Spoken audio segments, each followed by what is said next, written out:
Are you living as healthy as you think you are? Welcome to Women Folk Revival, where we are deeply rooted and wildly intentional. I'm Maggie. And I'm Mira. And it's funny, we spend so much time worrying about the health of the soil in our gardens, but we forget almost completely that our bodies have their own ecosystem too. Mhm. We've spent years being told to sanitize and scrub everything in the house, and um, that the healthy home is not just about what you keep out, but it's about what we're inviting in. So we need to stop suffocating our bodies with synthetics and start feeding them with what they actually need. So let's get into it. Let's get into it. Yeah, we I am multiracial and my hair is 4AB hair type. So it's curly, coarse, and thick. And then, of course, I have 7 children, and some of my children have 2A, very fine hair with absolute no texture. It's like paper thin.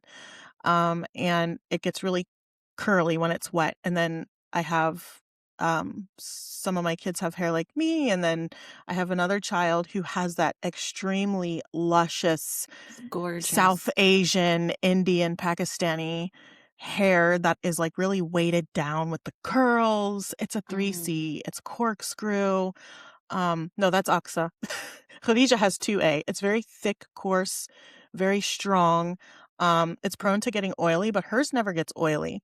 So I don't always go based on what they say is going to happen, obviously, because you are what you eat as well, and your body puts out Mhm. what it doesn't need. So her hair never gets oily.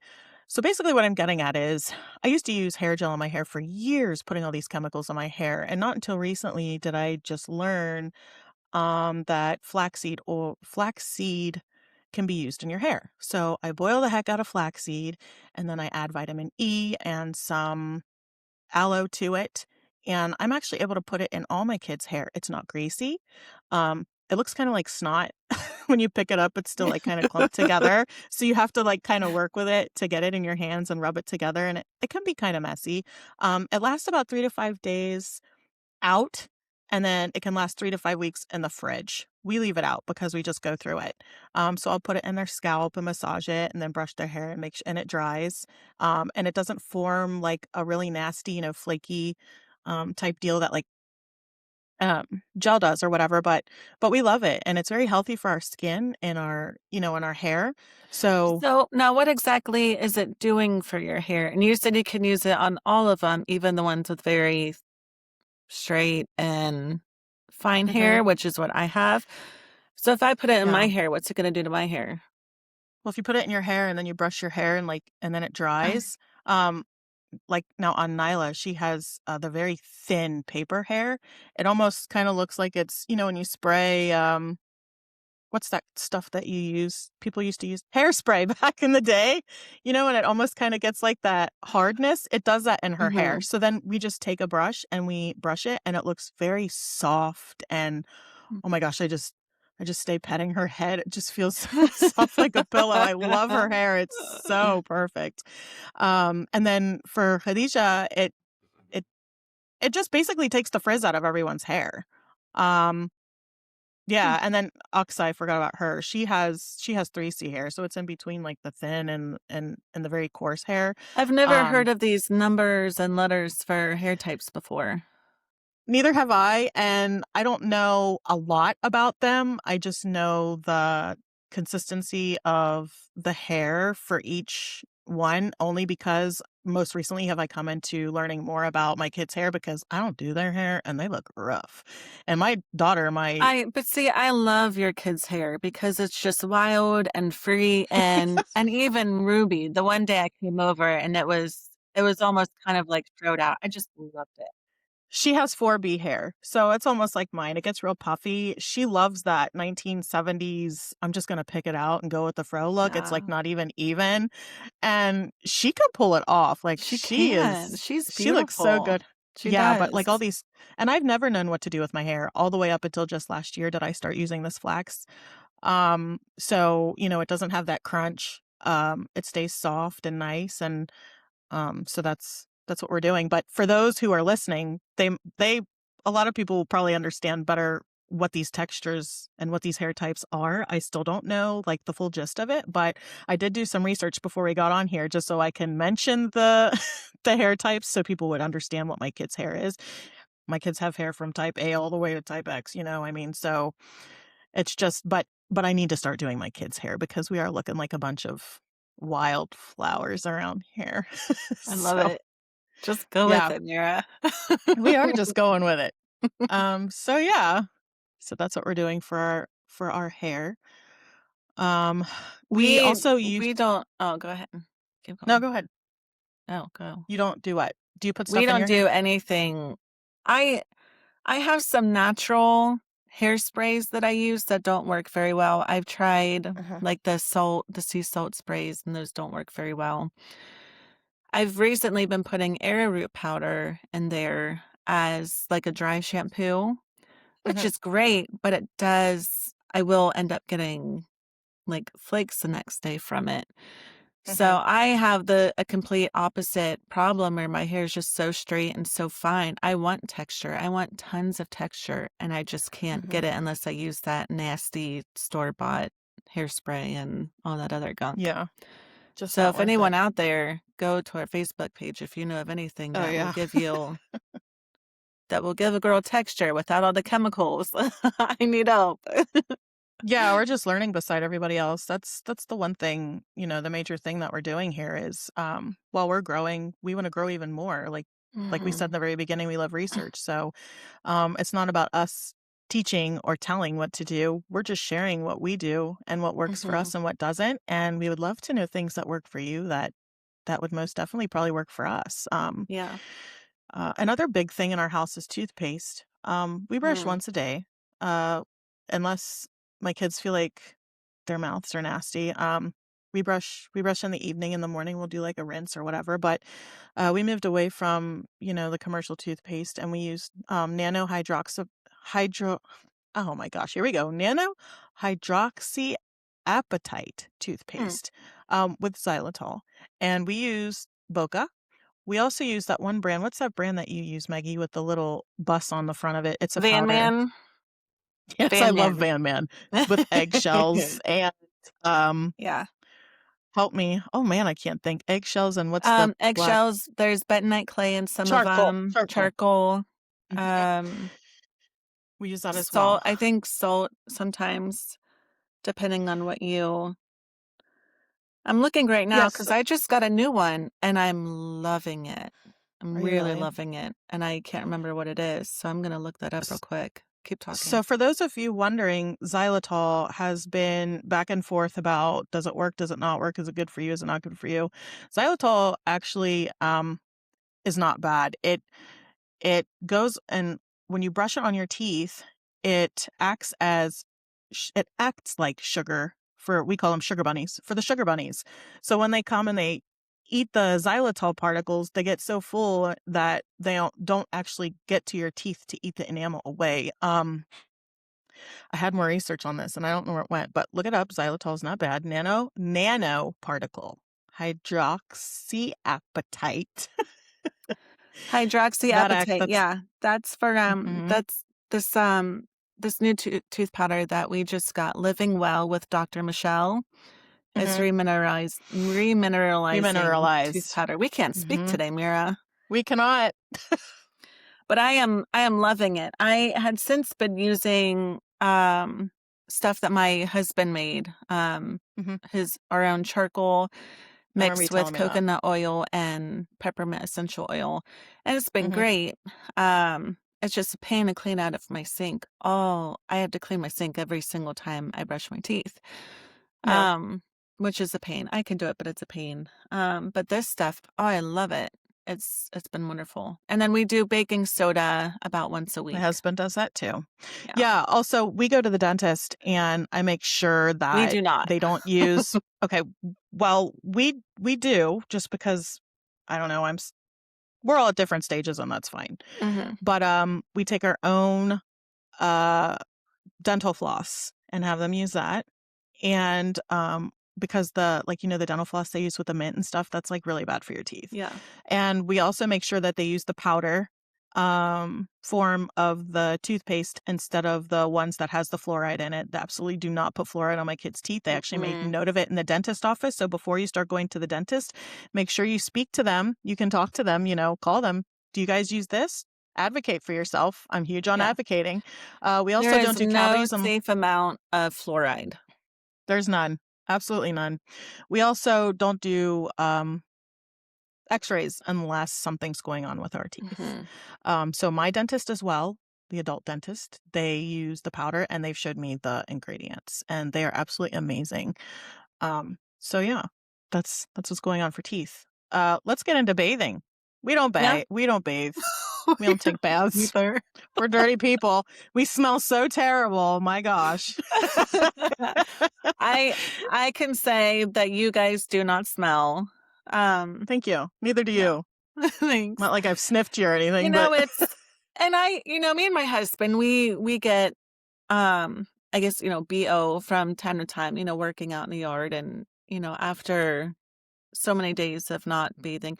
And if we're dirty, we bathe. If our kids are dirty, we bathe. But if Mhm. we're not, we're not going to worry about it. If they go to bed with, brown feet because they've been running through the mud all day, that's okay with me. Oh yeah, we could care less. Um, so, we're not like filthy, disgusting people. Nasty, I used nasty to I people. used to shower every single day, sometimes more than Mhm, once, especially because my mhm, hair's so fine and gets so oily and just gross. And I had terrible allergies and I got sick a lot and mhm, I stopped bathing and all of a sudden I took allergy medicine all year round for years of my life. mhm, I don't have to take it ever, ever. And I have ragweed growing out the wahoots in my yard, and that's what causes hay fever. And I've got mhm. cats, which I've always been allergic to. And sometimes I get a little messed up from the cats. Sure. But it's nothing I go in, I wash my face and I'm fine. That's And because we're it's washing all all the from good not bacteria, bathing. Yes. because there's good bacteria. Now, I'm not gonna sit here and say we don't bathe ever, like, you don't need to go calling child services on me. We Right. bathe. We And bathe. if it's visible, like, they need a bath, of course, we give them baths. Yeah. But But, sometimes it's, like, once a week or in the wintertime, we might even go longer. yeah, in the summer, like I said in one of our last episodes, we just hose them down outside before we come in the house. Yeah. But yeah, we have so much good bacteria that lives on our skin that you don't want to wash them all the time. And the one thing I did love about working in the nursing home was my clients, they sometimes only had 1 or 2 baths a week. And, they were used to bathing every night and they would hate the fact that they only got one bath, whatchamacallit. So I would just say to them, hey, let's wash. We can't take a shower tonight. We don't have time to do a shower, but we can still wash. So, I would take that time to help them wash and get everything all good and clean. That's the one thing we do here. We wash every Mhm. single day. Now, I'm going to say I have been needing to lose weight because I have been so overweight having these kids back to back and not eating so well. So, I've been starting to walk a mile every day in the morning and in the night. And I'm actually taking a shower every day because I don't, being in and I was gonna say being in puberty, I wish. Being in perimenopause, um, I stink worse than a, pubescent teenage boy, like my armpits. It's like, where is this coming from? So I have been taking a shower daily now, and my skin looks like elephant skin. It is terrible. I was gonna ask you. Yeah. I hate and I'm not feeling well. So I'm probably just gonna be washing from here on out, but Now, I hate it. are you using coconut oil 4? for your skin to put on after you get out of the No. shower? That dries my Do it. skin, You need to. actually. There's no It way. dries my skin. It dries my I'm not kidding you, it dries my skin. So, I've been using apricot seed oil, and that Okay. actually helps. Works better, and it's And pretty you won't light. use Well, shea so is butter because you coconut. don't like the smell. Oh my gosh, I hate the smell of shea butter. Every time Ruby does her hair now she uses shea butter in her hair because she doesn't We like do the my boogery husband feel does of the too. whatchama ugh, I hate it, but so, yeah. So, yeah, just make sure when you are washing with soap, we use natural soap, to not get the soap in your private area. As female, I know we are so tempted to want to wash Yes. inside our bits and pieces. Please do not wash in your bits Do and not. pieces. I have heard so many women say, I'm itchy, I'm dry, it smells, I don't feel right down there. It's because you're washing with soap in your private area. And you're Our throwing bodies are off all of your pH. the It natural levels causes of everything. it Your disrupts your inside will clean pH. itself. Yep, it You does. just clean the outside. It naturally cleans yourself. So soap and lather yourself up everywhere, and when you rinse, it will all natural. I'm not saying like wash on the top and in between your legs and stuff down around Mhm. that area, but don't stick your fingers anywhere inside. Please, you have a natural pH And balance. don't That does it. squirt anything up there. Oh my goodness. I think we have long passed the douching era, don't you think? I don't Maybe. think You never so. know. I still see it in the grocery store. I was like, "Really?" Yikes. Oh, wow. Okay. Yeah. Yeah, so that's that. Um, let's get into the rest of our house. Let's talk about charging water, taking rugs outside. We charge our water. We stick it outside in the sun and we leave glass jars on the porch and we bring it in. And I And wanna start doing that. Oh, I it wanna start helps doing that. it Do you helps do crystals the at all? No, I haven't gotten into that yet. Yeah. I was actually going to buy a few, not crystals. I was going to buy the Quartz. yes. Yeah. Those are still It helps the crystals, quartz crystals, right? oh, I I don't guess. know, maybe. When I think crystals, I think pink and white for some reason. Quartz But can be quartz can be pink. different colors. Mhm. Yeah. So when we charge our water in the glass jars, it helps the chlorine evaporate and makes the water feel alive and more bioavailable. We also have a spinner, Maya, I believe it's called, Maya. It spins our water and it has a Hmm, little uh, magnet in the bottom of it, and it spins it to bring in the oxygen. So it's almost like a running creek, what hmm, have you. We nice. do that as well. And then with our rugs, we don't wash them that often, but we do take them outside and let them sit in the sun so that it kills the bacteria and sanitizes our rug. And sometimes I accidentally leave them out there and it rains and then it washes itself. But Mhm. so that's what we do. The And sun is so beneficial in that way. It's mhm, so healing. It cleans and it disinfects and it recharges you. I um I recently came across something about and there was a saint who lived on light, did not mhm, eat, but he lived off of the light. And I yeah, don't know enough about it to, I just came across this and it blew my mind and I'm like, I believe it. I do. mhm, mhm. And I know that, in times of war and back in the day, hospitals they would let in the light and they would take their patients out and let They them still take lay in the babies. sun. Mhm. And they would heal faster.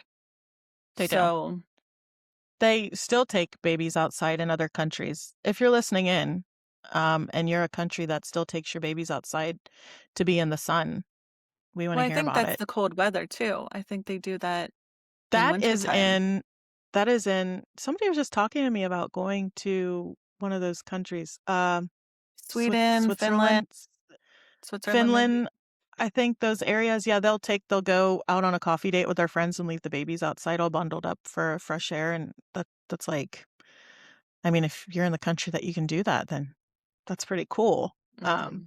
I would yeah, not be leaving so my baby alone I here. wouldn't either, even if it was in that country, I wouldn't. I'm just I stick on my can't, yeah. kids like that. I am too.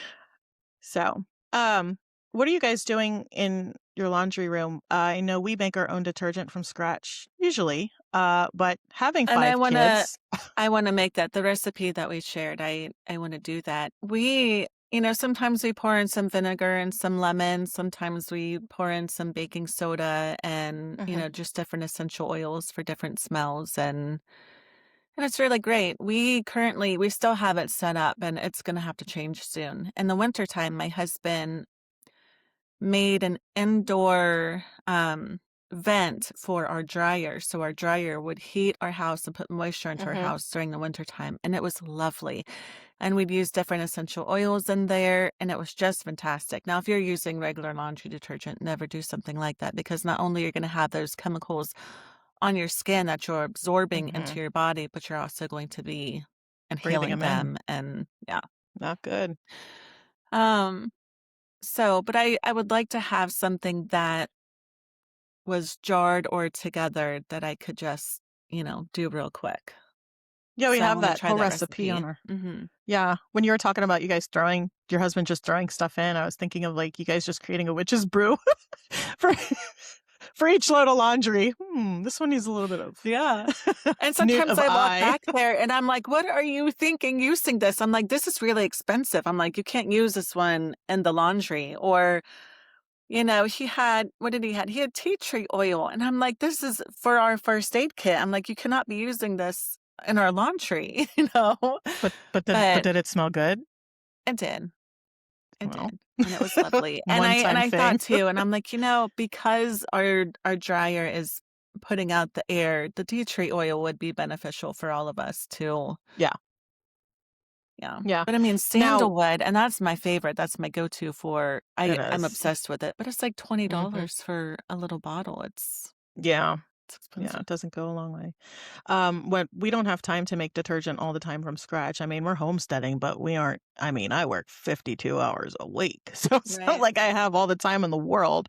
My go-to is I pronounce it Zoom. Maggie told me it is Zum. Zoom That's what Zum. I assumed. I don't know. Well, we also want to know what it's called if you guys know. Let us know what Yeah. you think it's called. Anyways, I use the Zoom. I use the liquid frankincense as my favorite. That's my go-to. But as of Hmm. recently, I've been doing some more research on what's good for us because, we just keep learning that the frankincense scent often needs chemical help to stay shelf stable. Wow, that's a tongue twister. But the Hmm. powder has pure essential oils, baking soda, and goat's milk. So if you wouldn't wash your hands with it, you wouldn't wash your clothes with it because you're going to be wearing those fibers all day. So don't let it be a delivery system for synthetic soup, I like to say. Uh, no, but the powder is better. So we're going to switch over to the Zoom Zum. I'm going to call it Zoom Zum. We're going to switch Hmm. over to that, the powder. So, Now, you learn something. what about medications and such? Yes, medications. You got me because I wasn't there yet. We were going into immunity. But if you want to go into the pharmacy, we can go into the Well, pharmacy. we kind of You already mean touched about for immunity, didn't we? As far as not bathing and Oh, well, then do you wanna not. discuss that you don't vaccinate your children? Cough, cough. Let's let's open a big can of worms here, Maggie. No, we do not. We don't Let's do it. vaccinate our children. And neither do we. When we had our first, when I was pregnant, I was very weary about vaccinations. I Everything in my body was telling me no, and I did a lot of research, and I told my husband, I'm like, you do your own research and I'm going to do my own research, and then we're going to come together and share everything that we have. Um, and unfortunately, we didn't get to a firm decision on it, that either of us felt comfortable with. So we decided that there were certain ones that we would never do. And we Mhm, decided that we were going to do um, like an elongated process that our kids would only get, one at a time, and we would stretch it out. mhm. Um, and when my second was born, they are, um, 13 months apart, 15 months apart. Um, we lived far away from the doctors, and it just kind of got to a point where we missed a lot of our appointments. Mhm, And then I'd go back in and she'd be like, oh, well, we don't need to do that one now because you're already past the age. And I'm like, that mm, doesn't even make sense to me. mhm. So we really started, going gung ho on research, and Yep. we're like, okay, we're not doing this anymore. And we stopped. My daughter was, I don't know, maybe close to 2. My son was maybe close to 1. And then our third child has not been vaccinated at all. And he doesn't get my 2 boys, they hardly ever get sick, and they Get don't hold sick illnesses for that long, and my daughter holds them longer. as a nurse. 24 years in the medical field. I was a medical assistant, so I used to give vaccines all the time. Uh, was a CNA for the longest time. Now I'm a licensed practical nurse as of 13 years in June. Um, this is tough, you know? Um, Do your research. I Do will your research. never, ever, ever advise anyone that I come across to not vaccinate their child, nor will I ever tell you not to vaccinate your child. But what I will do is tell you what has happened in my life and what has changed for me so that you can decide on your end what you choose to do to make the sound decision for your family. Now, if you choose to vaccinate, hey, that's all you. I'm not the type to sit here and go, well, you can't do that because research says this. Oh, Research is no. research, Yeah. you know? I would Um, I'm not a medical professional, but I would always advise you not to vaccinate until you do your research. Or go in there and say, "Hey, before you give my child this vaccination, will you sign this paper saying mhm, that it will not cause my child any harm?" And they mhm, won't do it. They will not do it. And yeah. do research. And some people to look into, Dr. Sherry Tenpenny. Um she's a great person to get that kind of research from. Dr. Brian Ardis has a lot of good information on vaccines as well. So does the Vaccine Adverse Event Reporting System, VAERS. It's a national early warning system managed by CDC and FDA, and its primary purpose is to detect the potential safety issues in vaccines after they've been licensed and are being used by the public.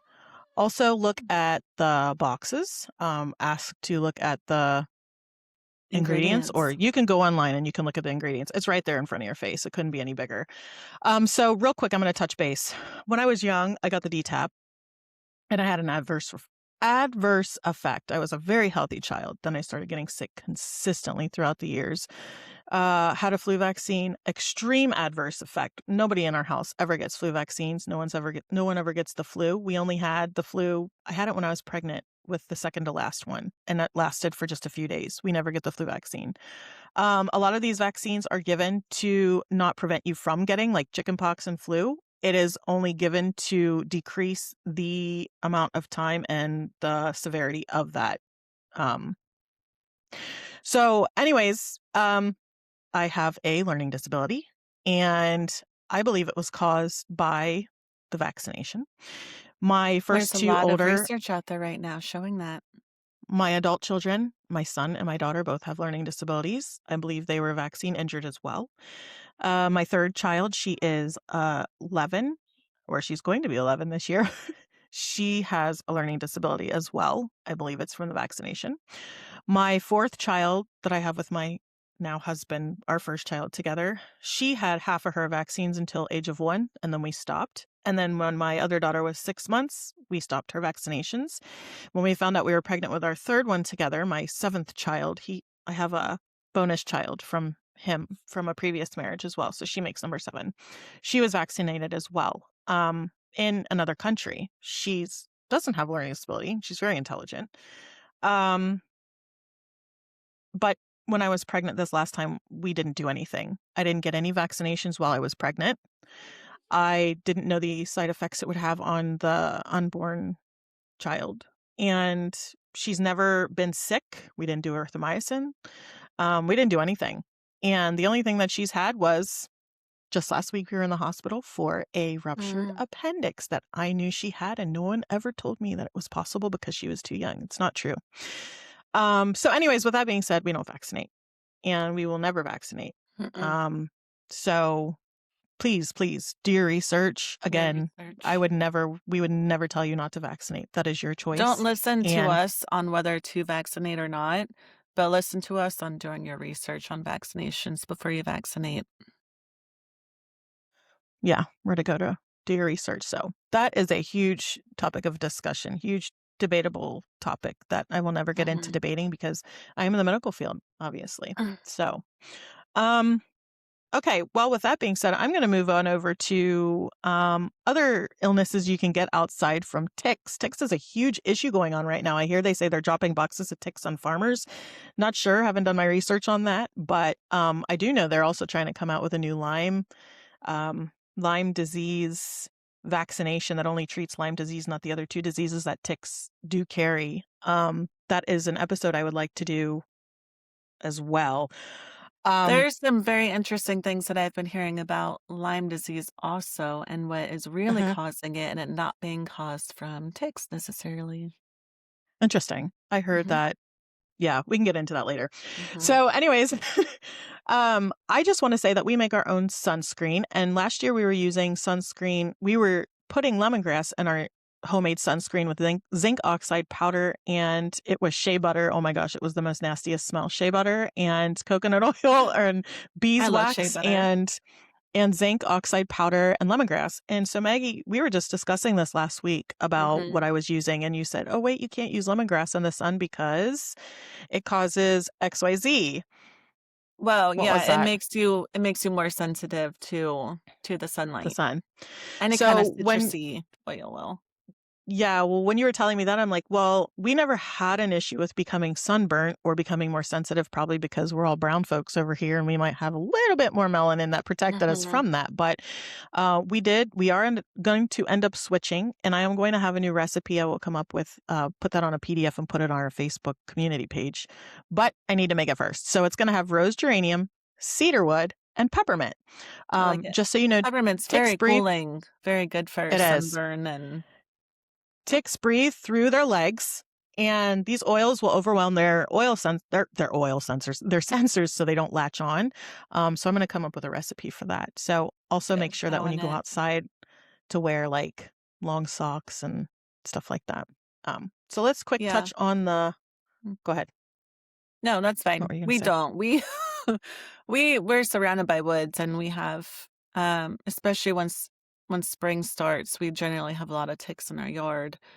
Um and we very rarely ever have one that's actually, bitten into us. Usually we find them, walking on us or on our clothes and we get them before. We're always on the lookout for them. But yeah, we don't do the whole pants and socks. Now, if we go hiking in like thick woods, we will then, but Hmm. just here around the house, there are ticks Well, they do. around and we don't, you know. And they do like to hang out around in damp places. So if you have areas in your yard that are damp, you can always put like brush up Mhm. against it to like create like a barrier. And be sure that when you go in at night, if you're concerned about ticks, to just check your skin. They look like little Yeah. poppy seeds. It takes about 48, correct me if I'm wrong, 30 something to 48 hours or 48 to 72 hours for the gunk in their stomach to actually go into your skin, I believe, to cause the Lyme Yeah, disease. I'm not sure on that. I read it. I know I it just know takes. the sooner you get them, the better. Yeah. That. And you can start on antibiotics. Okay. So real quick, we're going to touch on pharmacy. Um, we know that uh, when we get hit with a bug in our house, we support our body with natural things. So I use amla for vitamin C. It's the most strongest form of vitamin C you can get because Most it's an actual plant, strongest. amla, and it's vitamin C. And then I use ubiquinol for energy. I am in perimenopause stage. Ubiquinol is just like CoQ10. It's exactly like it is CoQ10, but it's a broken down form of it because as we age, our body doesn't break down the CoQ10 as fast as it will when it's already broken down into ubiquinol, and then our body is able to um, help me. Man, I am off today. Absorbs that better. Nurse over I'm here. off today too, Uh, and I can't help you. yeah. Also, when we get fevers, and we just have so much to talk about. When we get We fevers, we do. let it ride because it's the body's incinerator. It's fighting off the illness for ourself And there are or the things to fever. look out for during that too. Mhm. Obviously, you don't want to get too hot, and there are natural ways to cool yourselves down. Dr. Sherry Tenpenny has a lot of good information on that as well. Continue. Is she on YouTube? Where can you find her? She's online. I don't know that she is on YouTube. You can find different of interviews with her on YouTube and TikTok and that sort of thing. But she has a website and she's got little Okay. pamphlets. If you just wanted something on one topic, they're inexpensive and you Okay. know. Yeah, so we don't treat for fever here in our house. We treat if they look miserable and they're just absolutely a mess, we'll give them medicine. We don't give them Tylenol. We use Genexa. It has all the gunk that's not in it, and we do dye free. But we do onion and garlic in the socks. If you do garlic and you have a small child, please make sure you don't put the garlic directly on the Straight bottom on of their their soles of skin, their feet. yes. It will burn them. So you want a barrier in between, so maybe another sock. Um, yeah. So the soles of the feet have the largest pores, and the sulfur compounds from the garlic absorbs directly, and the onion absorbs directly into the blood to fight the infection. And it really works. It's not. They Oh, don't call it an old wives' tale for nothing. I'm not. right. I'm not kidding you. It sounds old school, but the science of absorption is definitely there. And I just wanna bring this to everyone's attention right now. Think about that you can put something like that onto your skin and it Mhm. absorbs and goes into your body. Everything that you put on your skin, whether it be lotion or soap, any markers, anything that you put on your skin goes directly into your bloodstream. Mhm. There's no detoxifying liver that goes through this stuff first. It goes directly into your bloodstream. All these things, most of the lotions that you're putting on, the body wash, shampoo, Bath and Body makeup, Wash is women, oh terrible. my goodness. Before you have breakfast in the morning, you've probably applied 2 to 3,000 different chemicals onto your body just in your beauty routine. So Yeah. check the ingredients on everything because you are poisoning yourselves, you are killing yourselves by using all of this stuff on you. Especially perimenopausal women, our hormones are already off balance. Adding all these chemicals is just going to make it worse, and Mhm. it's just uh, it's not good. So Right. yeah. Okay. Well, I want to end by saying that we aren't perfect, and we're No. still learning right alongside all of you women folk listeners. We're not Yeah. masters, and we're not telling you what you need to do. What works for us might not work for you, and maybe Right. you'll tweak some of our recipes and make them even better. Let us know. We can change that. Put Mhm. your name on it. Or maybe our story will spark an idea that you've never had. So, Yeah. at the end of the day, I hate that phrase. Everybody says it, but I'm going to say it today. At the end of the day, it's about trusting the body's design. But, Maggie, before we go, our village is growing. We're It officially in is. 17 different countries. To our sisters in Kenya, Nigeria, and Argentina, our neighbors in Canada and Jamaica, and everyone tuning in from the Philippines, India, Hong Mhm. Kong, we see you. We've learned so much from traditional roots like hair heritage. Um, India and Pakistan, I have seen you in my own daughters. My daughters are Pakistani. And we're just wanting to trade wisdom from across the border. Mhm. This is our revival. This is that movement. So, next week for episode 8, we're going to dive into the powerhouse plants, the ones that pull their weight across food, medicine, and ecology, whatever that word means. You don't want to miss it. But for now, Environment. thanks, Maggie. But for now, the conversation continues on our Facebook community page. Gonna learn how to talk here. I want to know, what are you doing in your home today? Are you charging your water with the Mhm. sun, or are you making your own soap? Keep an eye out this week. I'll be posting our recipe for clean natural sunscreen so you can ditch your synthetics before the heat hits. And we're a movement of resilient women finding our way back to our roots together. So until next time, Stay rooted and stay wild. stay wild.